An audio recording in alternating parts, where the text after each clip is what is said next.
Gets me through my morning every day. Every morning. Ladies and gentlemen, Adelaide's Jodie and Hazy on Nova. Very, very important day, though. Welcome to the studio as well, news reader Abbey. Good morning. It is. Good morning. It is an important day. And I was really curious yesterday because I hosted an event at St Ignatius College. I hosted a panel of incredible speakers. But I wanted to catch up with the kids, the Year 12 students, just to find out what International Women's Day meant to them, and also if they think we're tracking well as females, or if these girls and boys think that we've still got a bit of work to do. And this is what they had to say. For me, International Women's Day it's not just a celebration of the big, powerful women we see on our screens or on our phones. It's also just all about the mothers, the daughters, the sisters, the aunts, just the female friends that we have in our lives, and I guess just how they motivate us to be our best person and also just the best woman that we can be. Love that. Do you think you can do anything you want to do? Honestly, I think I can. Yeah, people might tell me I can't, but I think if I look at the opportunities I've been given, the country I'm living in, the people I surround myself with, as a woman, I feel like I can. Do you see amongst your peers a level of respect for women that should be there, or do you think there could be more? I think the fact that I don't recognise a lack of respect says something. We never see disrespect like that targeted towards gender. Sense some excitement amongst the girls that they can really feel like they can achieve anything. Do you think that they have equal opportunities and they can go as far as they want to go, particularly in their careers now?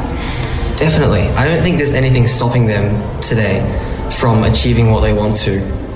Nothing that is related to their gender, obviously. There's always going to be barriers, but I think that we all have equal opportunity to overcome them. Gender inequality, where do you see that inequality? What do we still have to work on? I think even just for us young people, a big example of it is in things like sports and co-curriculars at school. I mean, we see the difference of men sometimes being called, hardworking and resilient, while girls can be labelled as bossy and mean and judgy, which isn't true and it isn't fair. Jodes, that's a brilliant piece. That's a really, really brilliant piece. I was blown away by these kids yesterday, Year 12 students. They were unbelievable and their feedback was so cool. Was she talking about you in the end when she said bossy? I always was described as bossy at school. What an amazing students. I feel like we've come so far and we're in such good hands moving forward, because I think we have these younger kids and younger men and women who understand.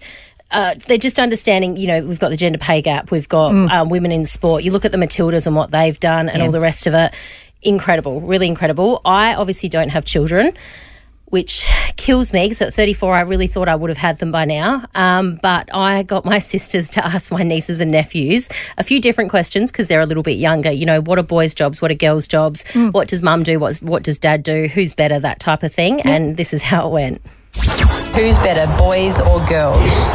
Boys all the way. Girls. Boys. Girls. What are boy jobs? Stacking wood, cleaning the outside of houses, playing the PS5 or the Xbox. Oh, I think that's a job. To provide for the family. What a girl's job? Cleaning the inside of houses, cleaning the inside of their cars, cleaning their family's rooms. Boys and girls can have the same job, so there's no really boys jobs and girls jobs. What are boy sports? Soccer, footy, rugby. What are girls sports? Netball. Volleyball. Does gymnastics count? Does mum or dad do more work? Both. But work-wise, probably dad. But home-wise, probably you. I can't answer that because you both do more work. So that's my niece Ayla, who's 10, and bless her, because she's recognised that it's not girl jobs and boy jobs. There's both. You can do anything. So she's the one that I hold out hope for. Little Miller is 6 years old. She's an absolute firecracker, and she believes that boys' jobs is playing the PlayStation. So maybe we still have a little bit more work to go with her. A lot of hope for gamers on this International Women's Day, isn't there? Yeah, that can be a full-time job, guys. Yeah, definitely. What I've discovered as well, what it means to me, and what through all of this as well, it's not just achievements from people who have high-profile jobs or athletes. It's people who are making a difference. Yep. So when I look at my wife, and I work far too much, so she does the majority of parenting, I know that my kids are going to be better people because she's doing the majority of parenting, if that makes sense. That's so nice. Because I can 100% guarantee that they're going to be brought up in a much more, let's say sophisticated, in a much more patient manner then I probably would, because I'm not built for it as much as she is, and does such an unbelievable job. Sometimes I look at her in the same way the kids do and be like, how are you putting up with this? Yeah. Yeah, but I guess on International Women's Day, my hope for you is that when you are at home, because you do work so hard and you're so proud of your family and I know you want to provide, but when you are home, I hope that you recognise that Cara is probably tired. She's probably got a massive mental load, and so you sit there and go, okay, I'm going to do everything I can to help her out. Do you... And not sit on the couch and drink 10 beers. Oh, but I've had a long day at work, Yes, thank you, Jodes. I am a man who doesn't pick up cues or any of those sorts of things very well, but I do understand that. Yeah, good. Very stressful day. Excellent. Very, very special day. It's International Women's Day, something which means a lot to you, Jodes. Yeah, it does. And I've been thinking about this a lot over the last week or so, and I think this woman on TikTok best sums up how us females all feel. I am so freaking tired of being the woman. Like, I really just feel like God could have made me a dinosaur or a frog or even a tree at this point. I'm fine with being a tree. But, like, this woman stuff, like, y'all want me to bear children, take care of the children, get a house, take care of the house, go grocery shopping, cook the food, buy clothes, wash the clothes, and fold them and put them away. Bleed every month just to tell me that I can still bear children, but I didn't do it this month. You can send me a text message. We ain't got to keep doing that. Wash dishes, organize cabinets, clean out the fridge. Like, it's just too much. You know what I mean? Nails, hair, I got to look good. Like, and on top of all this, y'all want me to stay emotionally and mentally sane to do all of these things? We ain't even talked about going to work. I am tired. God, next lifetime, I really feel like I need to be a tree. I need to chill out for a couple 100 years. I can't keep doing the human experience. Yeah, just swinging in the breeze. That'd be nice, wouldn't it? Wouldn't it be good? And I feel like I don't want to diminish being a woman because I think it's fabulous and I love females and I have 4 girls and being a woman is the best ever. However, as we just heard, it's a lot. And I was thinking about this about a week ago, Hazy, because I haven't told you this story, but you talk about the mental load and what goes on in our lives. And some days it is just too much. And I was at work on a Friday. I had to do that MC gig at the Adelaide Oval last Friday night, and it was a pretty big one. It's a lot of people, 250 You're stressed people. about it? I was really stressed about it. I was running around. Nothing sort of was going to plan. And it got to the point where I was in the office and I had my 10-year-old calling me from school going, Mum, I've just walked home. You're not home. I need you to be home. And so I was like, I'll be 10 minutes. Walked out to my car. It was in a Clearway. I got a $300 fine because what I was doing in my office. Was fun. And it was just, so by the time I got to the Oval and I was about to interview this cycling legend, Anna Mears, live on telly, I got this text message and my phone went off and I looked down and it was from my other daughter, Peyton. And, and it said, Mum, I love you. I just am feeling a bit sad, like I don't really get to see you very much at the moment and I miss you. And I feel this way because you're my favourite person in the world. And so this was after a day. And I just thought I'm literally failing at everything.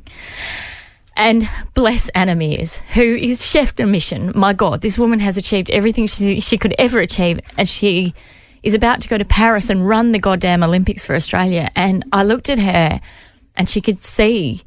And she said, what is it? And I just said, I'm sorry, Anna, I'm wobbly. And this was like, we're talking a minute and a half before we're about to go. I said, I'm wobbly. I just got this message from my daughter. And she grabbed my arm and she looked at me and she goes, I just left the house with a 4-year-old holding onto my skirt, crying, begging me not to go. And she goes, I get it. Yep. And it was just one of those moments where I just feel, oh, God, if one more person says, I don't know how you do what you do because you're Superwoman, please stop, I'm going to scream because I cope 80% of the time, good days. 20% are days like that where I'm about to have to stand up in front of people and perform and I feel like inside all I want to do is be with my kids. So I think this International Women's Day, it's important for other women to not look at other women and go, she's got it all together. Isn't she doing well? Yeah. We're not. No one knows what's happening behind the scenes. No, man. We've all got our battles. This story does have a happy ending because last night I got the privilege to go to her school, St Ignatius, and there was a panel of women and I interviewed her principal and it was wonderful. She was in the audience. And I thought, this is going to go one of two ways. She's either going to be super proud of Mum or she's going to be mortified. Anyway, so we finished. I thought it went okay. And then she sent me another message. She said, well done, Mum. She goes, you're a very successful, kind, caring, compassionate woman, a friend and an auntie, and everyone loves you for that. And I love that you support all these things that need awareness. Jeez, that's beautiful. That is really nice communication. Yeah, she's good. She's better than me. And this is the point of the whole thing. It's hard, but if you can get the balance right most of the time, it's so worth it. Those text messages are worth it. And I guess the obvious question, Hazy, is sometimes people just go, just walk away. Like, why do you do the radio? Why do you why do you do the TV? Just walk away from it. I cannot, because I love coming in here. And you're going to hate this, but I'm going to say something nice. I've never felt more empowered and more respected in a workplace than I do in here from you. I've never felt surrounded by my gorgeous, powerful, strong women than I do. I am so Abbey in the newsroom.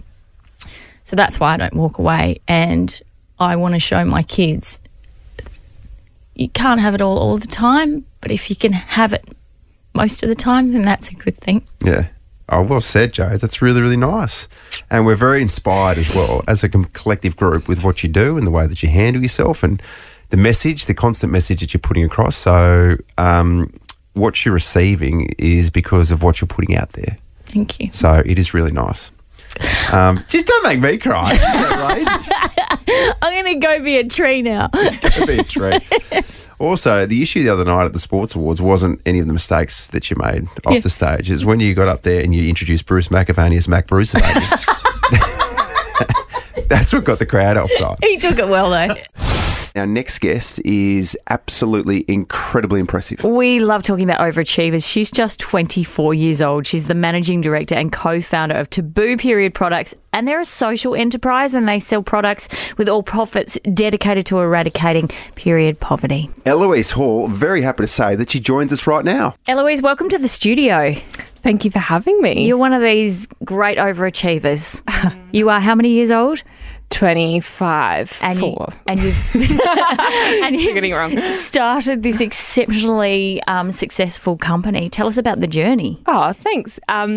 So I guess broadly speaking, Taboo is a brand of period products. So we sell pads and tampons in Australia. Mm-hmm. We're a social enterprise. So all of our profits are funding projects that provide pads and tampons and menstrual health education to people who can't afford or access them without us. We sell our products across the country. And we also sell direct to businesses. And broadly, we just want to make sure that period poverty is eradicated in Australia. At the moment, a lot of girls will miss out on school because they can't afford or access period products. So we kind of thread ourselves into lots of conversations that, bring it into light. With the cost of living crisis, are you seeing more and more demand of young girls that are just like, I can't go to school because I've got no way to protect myself? Yeah, it's definitely one of those items on the shopping list that gets scrubbed off before food. So with the cost of living crisis, a lot of families are really struggling to prioritise that purchase. When did this start and why, in your mind, did you say, I need to do something here and make a difference? Yeah, so the concept of Taboo was born with me and my co-founder Izzy in high school. We came across the concept of social enterprise and we just fell in love with the idea that we could sell people something that they're going to buy anyway and use that profit for good rather than, for the shareholders' returns. And it was just this, really great vision we had of how to create change in a system that we already have, which is trade and commercial retail. So that was about 6-7 years ago now. And we launched our product at the end of 2019. And since we've donated thousands of boxes of pads to people at risk. We've got lots of projects in rural and remote communities. We work with homeless centres, domestic violence services. It's a pretty cool impact to see. A question on International Women's Day. Where does that sense of giving back come from? Was it your mum? Was it an auntie? Was it anyone? Was it someone who instilled that in you? I have a really strong line of Irish women in my family. And so there's, definitely the sense of strength and bravery that was instilled in me as a young person. And I think as well, when I was at school, I was just so acutely aware of how lucky I was to have an education and have a roof over my head, knowing that so many young people didn't. So it kind of came from this concept of, I have so much privilege. What can I do, and how can I give back? Eloise, what does International Women's Day mean to you? It really, I think, is an opportunity for us to have more honest conversations about where we're at. We still have a 21% wage gap in Australia. That should be a conversation we have today. And as well, maybe in more of a niche perspective, we often talk about workplaces needing to provide period products for their staff. We have tea and coffee and snacks and Friday night knockoffs and, toilet paper, of course, in the workplace. Even though half of our staff should be women, we never provide period products. So that's a conversation I also hope picks up today too. It's actually a valid point when you think about it. We have some in high school, some in public places, never in the workplace. No. And it costs $5.40 to buy period products for one staff member for a whole year. Wow. So it's so affordable. Here's a question for you. Is it still considered under our tax system a luxury item? Thankfully not. The luxury tax on pads and tampons was removed in 2018. Okay. Yeah, but it took the memo. The fact that it was, the fact that it was there in the first place is pretty ridiculous. Yeah.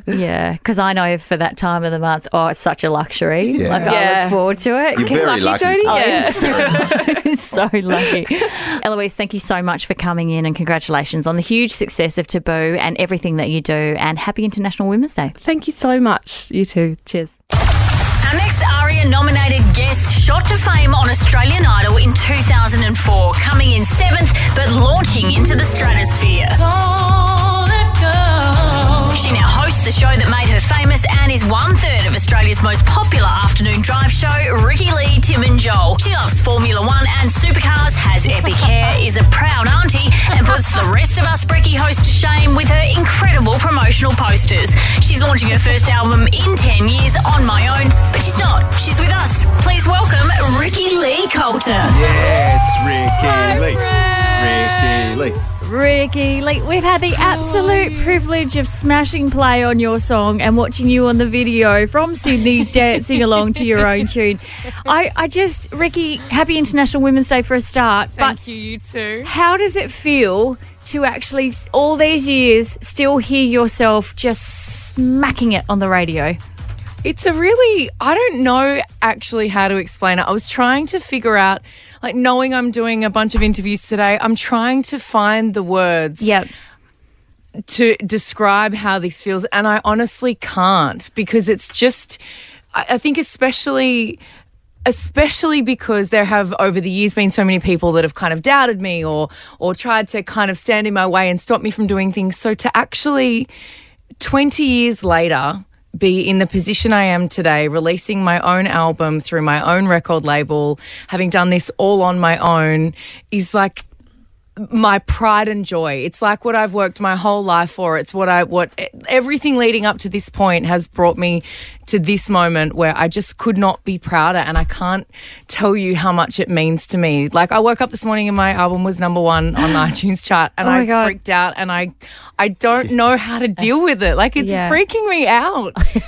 That's so good. I want to ask you about this on IWDs, we like to call it, not to be confused with an IUD, which is an intrauterine device. But anyway, so on International Women's Day, I feel like the media, radio has cleaned up its act in terms of the way it treats females. What about the music industry? Where is that at, and does it still have a ways to go? Well, I mean, like I said before, I've been in the music industry for 20 years now, and it's funny because I have been with different record labels over the years that are generally run by men.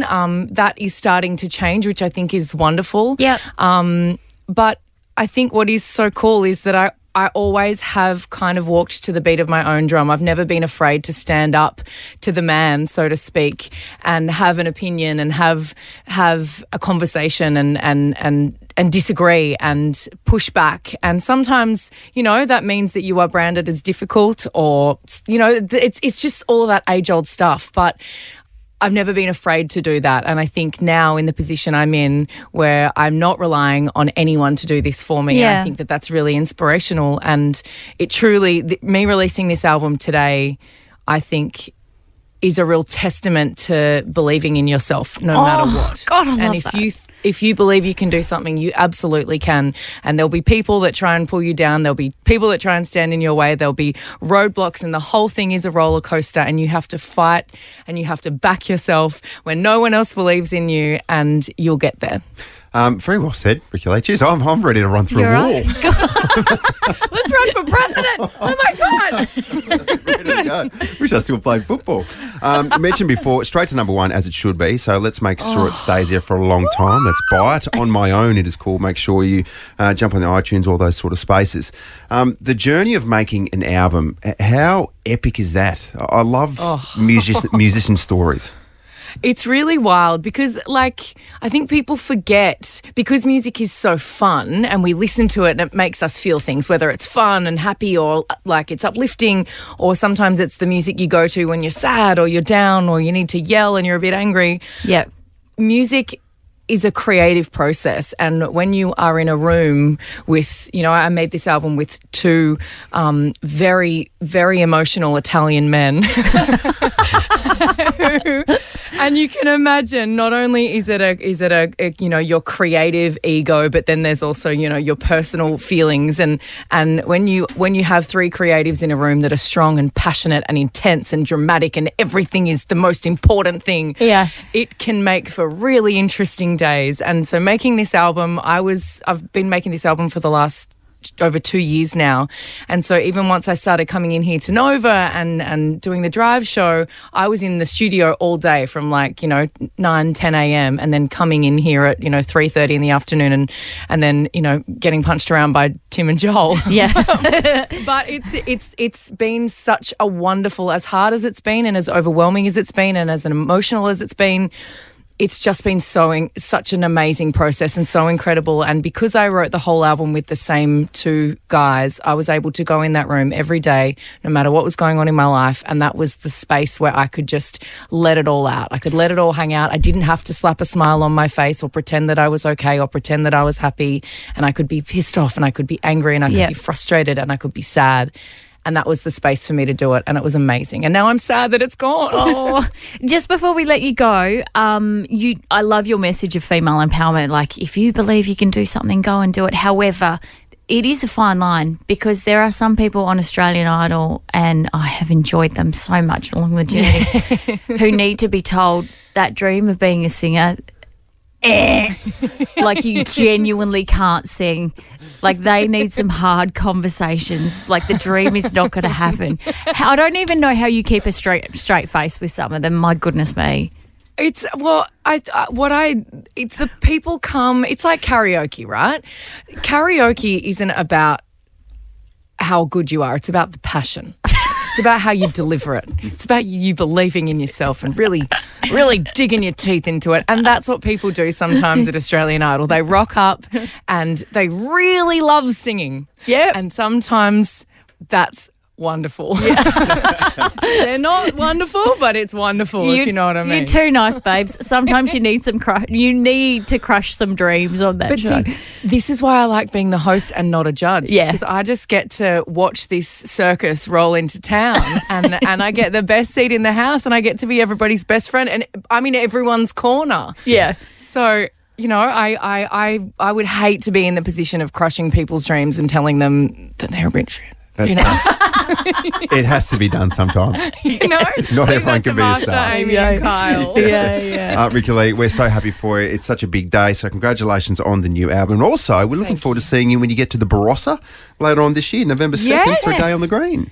Yes, I can't wait. That was a wonderful surprise. I was asked to join Take That and Sophia Ellis-Bextor for a day on the green, and I'm pumped. Yeah, I love Take That, and I love Sophia Ellis-Bextor, and I can't wait to get out there on the stage and have some fun. So Hazy and I will be in the front row being like, hey, Ricki. Hi. Ricki. I'll bring you backstage. You'll have to get on it. You don't have to ask Andrew Hayes twice. So you don't have to ask us twice. Don't try and single me out here. Thank you so much, Ricki-Lee. Cheers. Pleasure. So good to talk to you guys. You too. Well done, Del. Jo, it's time to have a chat to another very special guest. Yes, her name is Izzy Vincent and she's just turned 18 years old. She was the youngest athlete on the Aussie Tokyo 2020 Paralympic team and she joins us this morning. Good morning. Good morning. Happy International Women's Day to you. Thank you too. Okay, I'm going to get you to say the syndrome that you were born with because it's very complex and I will butcher it. Yeah, that's okay. I was born with sacroagenesis caudal regression syndrome. Yeah. So I can explain it if you want. Yeah. It's a congenital disability and it means that my spine didn't fully form. So mainly I was missing my sacrum and a few vertebrae. That means, nerves work differently, muscles didn't grow. So mainly my arms are great. My legs, they're useless. Okay. And so tell us about your journey because you discovered your love of swimming through hydrotherapy and what did that lead you to and how did you discover, oh my God, I'm actually quite good at swimming? Yeah. Well, I always loved being in the water, but when I was younger, I was discouraged of it because I couldn't, get the kicking box ticked when you're moving up through levels. So I always stayed there and was discouraged of continuing and trying to go further than that. So when I was about 12, after a surgery, a hydrotherapist saw that I loved the water so much and recommended the NORD Enable program, where they teach swimmers with disabilities how to swim with their disabilities really and adapt your stroke to what you can and can't do. And that changed everything. I was instantly in love with that and I'm quite competitive, so that probably helps too. You're the youngest medalist in Australian Paralympic history at just 15. Do you see yourself as an inspiration? Because we do. I think I was surrounded by so many amazing people in the Paralympic team. It just feels surreal. I mean, being around those people, you just feel inspired all the time and it's crazy to think that I'm part of that. Yeah, I don't know, it's surreal to me still. I can't see myself as that yet, but it's an amazing experience. Izzy, what motivates you as a swimmer? Because you hear so many stories about just how incredibly grueling swimming is as a process, training, following the black line, all those types of things. What gets you up and about every single time? What gets you in the pool and motivated to go quicker and quicker? Yeah, I think I definitely use the times when I am sick a lot because of things that are linked to my condition. When I'm thinking about those times, I hate how I can't swim. And so when I know that I can, I go and do it because I'm like, okay, I can do it right now, so why wouldn't I? And I also like thinking about, remembering why I started and how much I loved being able to finally do something and finding my thing. And I think it's such an important thing to find what you love and what makes your life, just that little bit better and changes you as a person. And I've met so many amazing people, it's hard not to love it. I just feel so much better in the water and I love gaining, strength and moving around, and it's actually made a lot of things with my disability easier to manage. So, do you have why me moments? Yeah, I think so. I used to hate saying that, and I used to hate acknowledging my disability. But I think you're allowed to. It's not my whole. I don't define myself by it, but it is something that affects me and affects my life, and I don't think I should ignore it anymore. You're an absolute role model. Does it sit well with you? Knowing that so many people see you as such an incredible inspiration? I love having the opportunity to talk to especially younger kids at Paracom and Tri-Days, which are events held by Oz Paralympics that are just, you have all these young kids try out these sports and talk to you, and I love hearing their stories and their parents get so emotional knowing, seeing us Paralympians and what we have been able to do because they've been discouraged of things like we were. And it's been amazing to give kids the experience and opportunity to see what they can do. And I found swimming so late and it's so great to help other people find their thing earlier. Izzy, your nickname is Superfish, but I think you're a gorgeous little human being. Thank you so much for coming in and sharing your story on International Women's Day. Thank you so much, guys. We love your story as well on Instagram, so absolutely give Izzy a follow, Izzy Superfish, and follow her journey as well. It started off as a joke. Okay, and now it's too late to change it. It wasn't serious, and now it's too late to change it. Yeah. Same with Hazy's nickname. He called himself Horse, hoping it would catch on, and here we are. Yours is a bit more relevant now, I think, Izzy. That's sort of pick it up from there. Izzy, thank you so much for coming in. Thank you for having me. Joe, it's time to have a chat to another very special guest. Yes, her name is Izzy Vincent, and she's just turned 18 years old. She was the youngest athlete on the Aussie Tokyo 2020 Paralympic team, and she joins us this morning. Good morning. Good morning. Happy International Women's Day to you. Thank you, too. Okay, I'm going to get you to say the syndrome that you were born with because it's very complex and I will butcher it. Yeah, that's okay. I was born with sacrogenesis caudal regression syndrome. Yeah. So I can explain it if you want. Yeah. It's a congenital disability, and it means that my spine didn't fully form. So mainly I was missing my sacrum and a few vertebrae. That means, nerves work differently, muscles didn't grow. So mainly, my arms are great. My legs, they're useless. Okay. And so tell us about your journey, because you discovered your love of swimming through hydrotherapy, and what did that lead you to, and how did you discover, oh my God, I'm actually quite good at swimming? Yeah. Well, I always loved being in the water, but when I was younger, I was discouraged of it because I couldn't, get the kicking box ticked when you're moving up through levels. So I always stayed there and was discouraged of continuing and trying to go further than that. So when I was, about 12, after a surgery, a hydrotherapist saw that I loved the water so much and recommended the NORD Enable program, where they teach swimmers with disabilities how to swim with their disabilities, really, and, adapt your stroke to what you can and can't do. And that changed everything. I was instantly in love with that, and I'm quite competitive, so that probably helps too. You're the youngest medalist in Australian Paralympic history at just 15. Do you see yourself as an inspiration? Because we do. I think I was surrounded by so many amazing people on the Paralympic team. It just feels surreal. I mean, being around those people, you just feel inspired all the time, and it's crazy to think that I'm part of that. Yeah, I don't know. It's surreal to me still. I can't see myself as that yet, but it's an amazing experience. Izzy, what motivates you as a swimmer? Because you hear so many stories about just how incredibly grueling swimming is as a process, training, following the black line, all those types of things. What gets you up and about every single time? What gets you in the pool and motivated to go quicker and quicker? Yeah, I think I definitely use the times when I am sick a lot because of things that are linked to my condition. When I'm thinking about those times, I hate how I can't swim. And so when I know that I can, I go and do it because I'm like, okay, I can do it right now, so why wouldn't I? And I also like thinking about, remembering why I started and how much I loved being able to finally do something and finding my thing. And I think it's such an important thing to find what you love and what makes your life, just that little bit better and changes you as a person. And I've met so many amazing people, it's hard not to love it. I just feel so much better in the water, and I love gaining, strength and moving around, and it's actually made a lot of things with my disability easier to manage. So, do you have why me moments? Yeah, I think so. I used to hate saying that, and I used to hate acknowledging my disability, but I think you're allowed to. It's not my whole, I don't define myself by it, but it is something that affects me and affects my life, and I don't think I should ignore it anymore. You're an absolute role model. Does it sit well with you?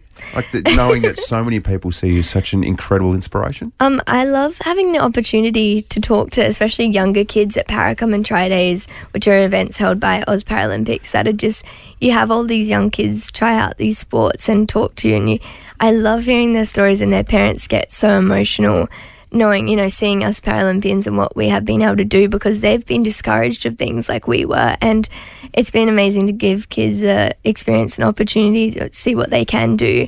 And I found swimming so late, and it's so great to help other people find their thing earlier. Izzy, your nickname is Superfish, but I think you're a gorgeous little human being. Thank you so much for coming in and sharing your story on International Women's Day. Thank you so much, guys. We love your story as well on Instagram, so absolutely give Izzy a follow, Izzy Superfish, and follow her journey as well. It started off as a joke. Okay, and now it's too late to change it. It wasn't serious, and now it's too late to change it. Yeah.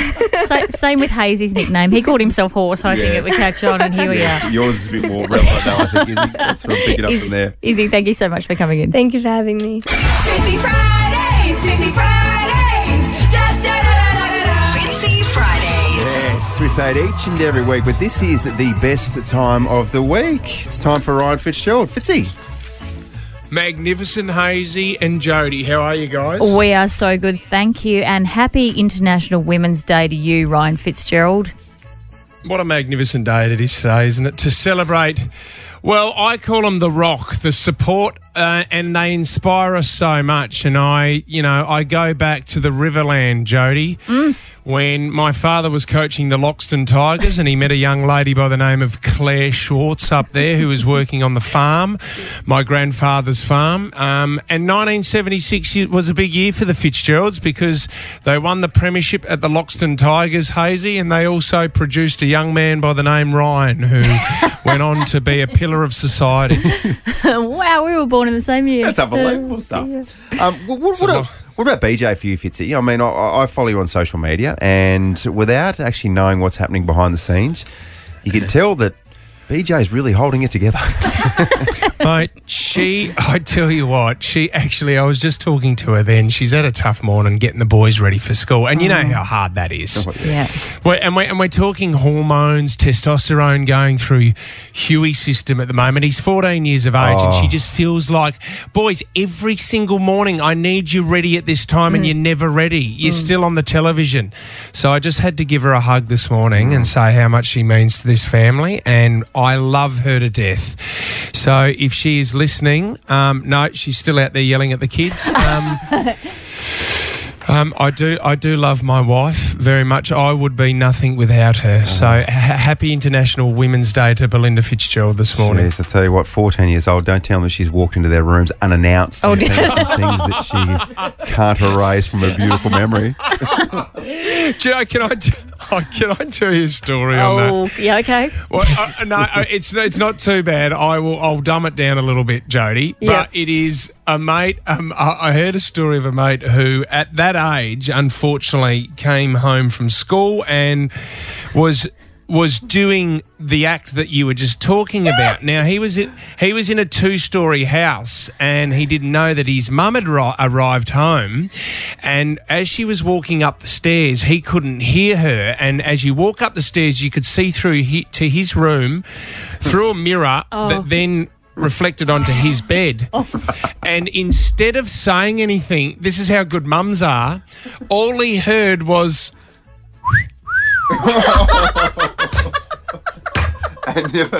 She gave him a wolf whistle. You can imagine how your heart would have skipped a million beats. And never has a young man gone from one physical state to another, if you know what I mean, so instantly. Oh my gosh. The mother wolf whistled her son going, oh, look what he's doing. Wowie. I don't know how we went from International Women's Day to that.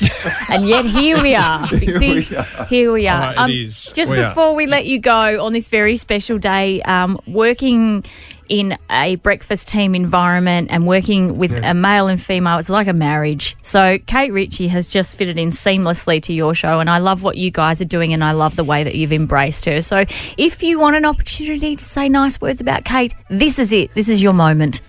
Do you know what? I said this on air to Kate the other day, what I love about Kate, because, you know, her manners and her etiquette are exquisite. Like the way that she talks. There's an element of Kate that likes the finer things, but there's also an element of Kate where she's from Campbelltown still. So the bogan comes out every now and then. Yes. And she embraces that. That's what I love about Kate Ritchie so much. So she's brought so much to our show, and we love her dearly. So happy International Women's Day to Kate Ritchie too. I love it. I saw a beautiful post on your Instagram and on your show's Instagram, and I just may have grabbed the social media guy here by the hand and said, this is nice, isn't it? Isn't this a nice tribute to Kate that they've done? Yeah, they look lovely. Look, they're smiling together. Yes. As soon as the mics go off, it's different, obviously.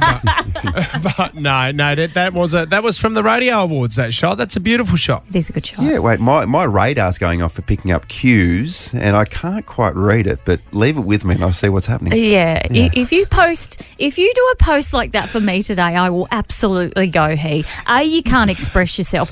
B, you're terrible on social media. So Fitzy, if you do see a post from him today, oh my God, get around it please with a big love heart and a comment. Thanks. I will comment and I'll like it. That's from me, Joe. Yeah, well, that's his motivation to do it, not to be nice to me, so you like it. That's where we're at. International Get a Tick from Fitzy Day. We'll take that. It's every day. Hey, Fitzy, we appreciate you. We'll catch up with you this time next week. Love you guys. Speak to you then. See ya. Here's what you're waking up to, Adelaide. News. In the news today. Breaking news. Breaking news. What's in the news today? Your post-snooze news. It can be information overload, so we just break down the top stories that you need to know this morning. Let's go to Abbey in the newsroom. What's trending? Mad March really peaks this long weekend, which is super exciting. No, I'm not going crazy. Adelaide will be a hive of activity. We have WOMAD starting tonight, and that runs for a total of 4 days. We've also got the Fringe Festival, which is still ongoing, and the Adelaide Festival, and then Adelaide Cup is also run and won on Monday at Morphettville. Whoa. So it's obviously a heat wave this weekend. It's going to be nice and hot, 40 degrees tomorrow apparently. So make sure if you are going out that you slip, slop, slapping and taking lots of water with you. But what a weekend. Adelaide's just a buzz. WOMAD. That's going to be hot in the parklands, isn't it? Yes. Watch out for bats too. Watch out for bats, I've always said that. you spook them, they'll land on you, and then boop, dead. And Yeah. you've got to deal with a bat carcass. Yeah. So if you're going to WOMAD, there's going to be yellow bins there. No, it's not a new recycling thing. It's for bat carcasses. Cool. Don't show your kids what's inside those yellow bins. No. Could scar them. Definitely not. Anyway, I'm home a weekend, so I've got work to do, but go out, get some sun and have some fun. Is that why you're so grumpy? Yeah. Okay, cool. Just do it on behalf of Abbey. Newsy. I went to the Advertiser Women of the Year Awards last night, Andrew Hayes. How was that? It's always incredible, and just the achievements of these women on stage, and I always sit there each and every year and just question what I'm doing with my life. Like, what am I doing? And at one stage, I was sitting with, and she shall remain nameless, but she's a newsreader in Adelaide. And it's Rosanna Mandrelli. No, it wasn't. It wasn't. And anyway, I was sitting next to her, and she turned to me tongue in cheek. She goes, when there's all these women, like, okay, this is the best excuse ever for not turning up to an event.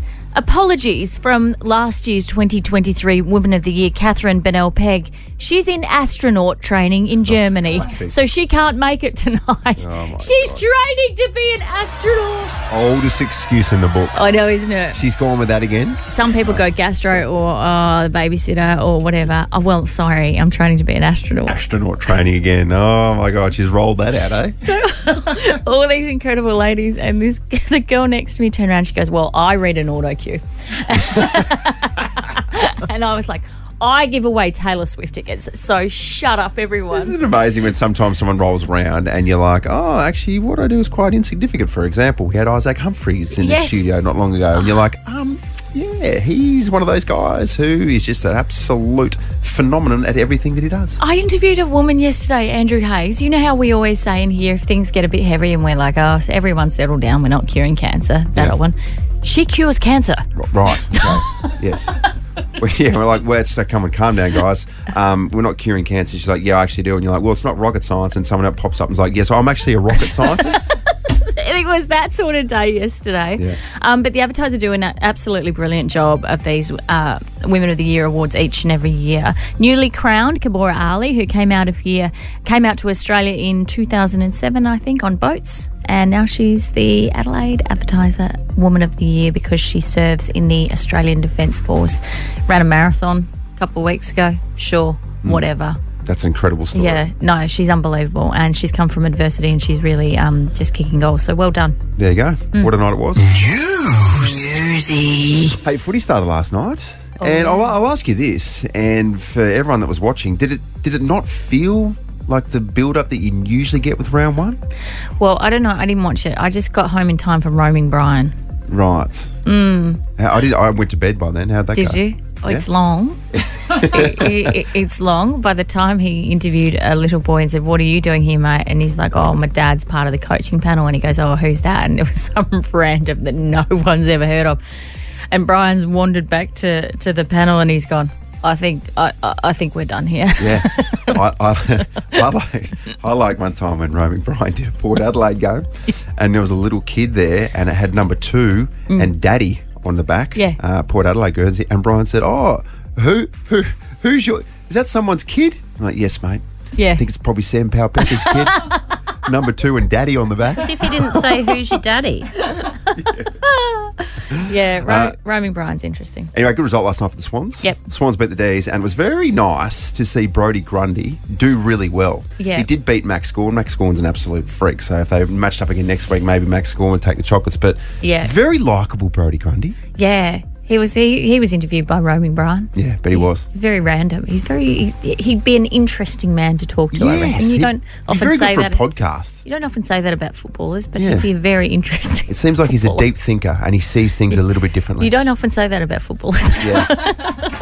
You're talking to me, am I? I'm not a footballer. Oh, not anymore. 6:12, that was your post-snooze news.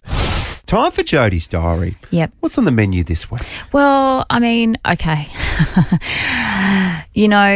It's important to reflect when things don't go well in your life. Sure. And things, in a radio sense, haven't gone overly well for me this week. Okay. So I think if I can dish it out, then it's only fair that I take it myself. Oh, my gosh. What is happening? I don't know. Are you whacking yourself? I am, on International Women's Day, of all things. Of all the days, eh? Of all the days. Yep.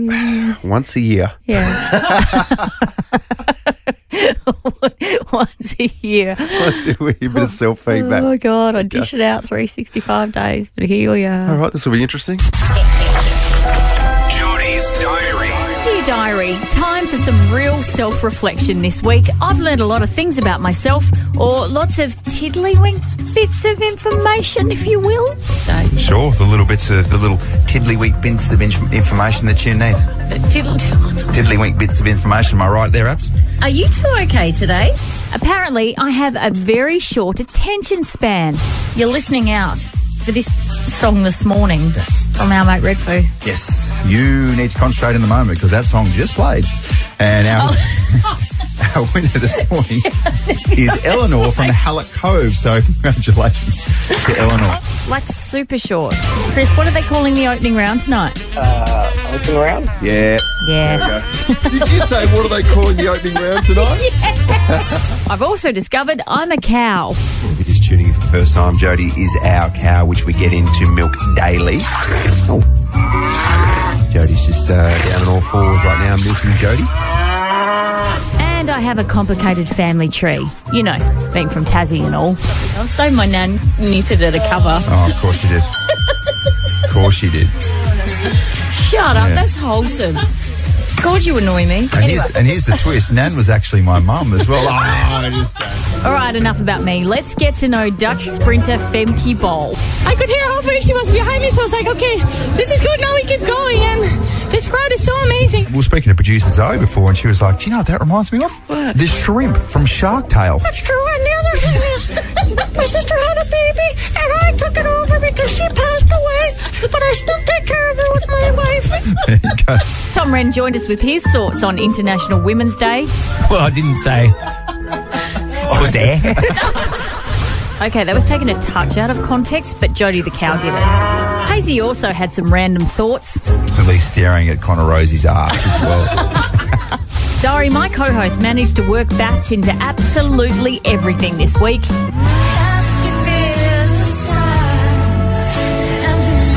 You've got to keep it going for a minute. This is the important message coming up. Sorry. He even combined Batman and Benson Boone, you guys. Then the last 4 cold Decembers I recall. I see my family every month. I found a girl, my pearl. Stand by for the Batman, Benson Boone and Femke Bol mashup. I could hear her opening. She was behind me, so I was like, okay, this is good. Now we keep going. And this crowd is so amazing. Then the last 4 cold Decembers I recall.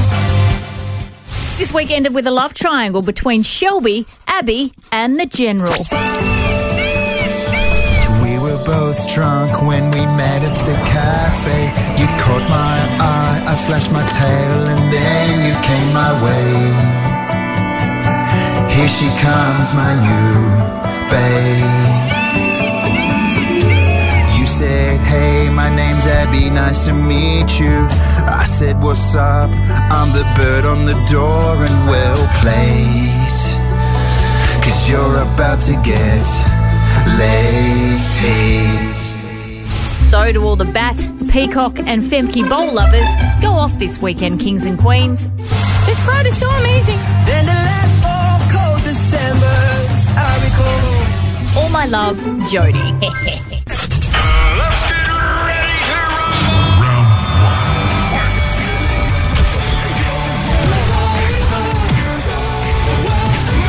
Ladies and gentlemen, Battle of the Bangers. Think of the fiercest, most competitive relationship, which is just fueled by competitiveness for me, greed for you. Not greed. And just an absolute eagerness to please. It's fair to say we get along 97% of the time. Probably 96. 96, Is it 2% each two- for Battle of the Bangers and songs. And songs. So there's 2% 2 times a week where I just look at you and I'm just like, I despise you and everything you stand for. Oh, what? I'm not picking up those cues. So this week, the theme was girl anthems. We went in very different directions. I think at this point, I've overthought it. Yeah, do you reckon you did overanalyze it I just a little really bit? did. Okay. I drove around for about half an hour just listening to female empowerment songs. Yeah. This is the one I came up with, Mariah, On Fire.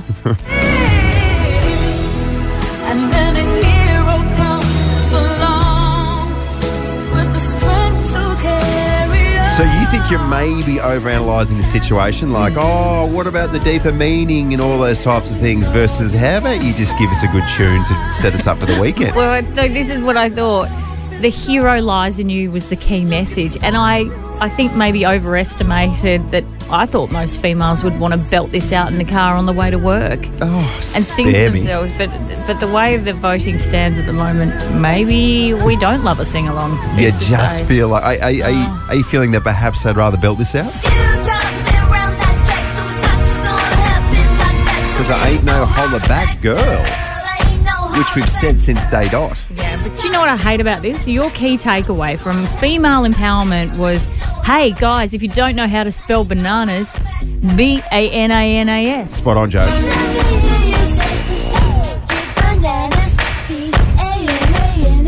And now you know. Simple, isn't it? Yeah. It's good. All right, you're right. It's a little bit one-sided at the moment. It's very one-sided and I need help. Not going to tell you which one. Oh, there you go. I desperately need your help, ladies. It's close though as well. Jodie's leading 4-3. Yeah. What an intense battle. Winning a song announced at 8 o'clock this morning. Get voting at Jodie and Hazy on Instagram. Well done to you, Jodes. Open up before about International Women's Day and everything that happens behind the scenes, in what is a very, very hectic life. Yeah. Got emotional.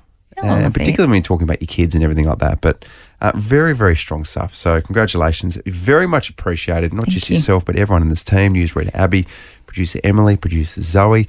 We're very, very lucky to have such a good bunch of people, first and foremost, but also so many influential, strong character women in this team. It's beautiful. They're a bunch of fierce women and they make us look good each and every day. But also, we are lucky to have you, mate, because you bring out the best in all of us. Don't you dare be nice to me, I'm ever. sorry. You know how I handle these things terribly. Okay, would it make you feel better in the diary if I whacked myself? Well, I would have felt better if you whacked me or Abby, which is usually the thing. Yeah, but, you know, I thought I'd take this opportunity on the day we should celebrate women just to tear myself down. I love how you've done that in the terms. Like you've done it to celebrate International Women's Day because it happens once a year. Yeah, exactly. I know. You go after myself. Don't expect this every week. I know that we're aggressively over time, but I just want to say, Jodes, your daughters are so lucky to have someone like you as a role model, and we're all really lucky. I don't even know why I'm crying, but we're really lucky to have you as well, and I want you to remember that. But I also want you to remember that, you know, it's okay to go home and spend the day with the kids some days. Like, I know that you work around the clock and I know that you love it, but we wouldn't ever judge you for that if you said, I need some time with the kids. So we love you, and thanks for just being an absolute banger of a human, and I need to stop crying. But, yeah, thank you. And I thought I'd stop crying. But that's so nice. You mean the world to me, Abs. You know that. No, that's nice, isn't it? Mm. A lot of tears in here. A lot of tears, right? Hazy's freaking out. He's like, get me out of here. I know. He's Everyone's eyes are leaking. What's happening here? It's so funny watching you in this space because I know he's just dying to make a joke. Anyway, let's get back to the diary. I don't know what to do. Let's get back to giving each other crap and just hating on each other. I know. It'll be back to normal on Tuesday. I promise you all. Nice. Well said, though, Abby. Very well said. I couldn't agree more. And have a fantastic long weekend.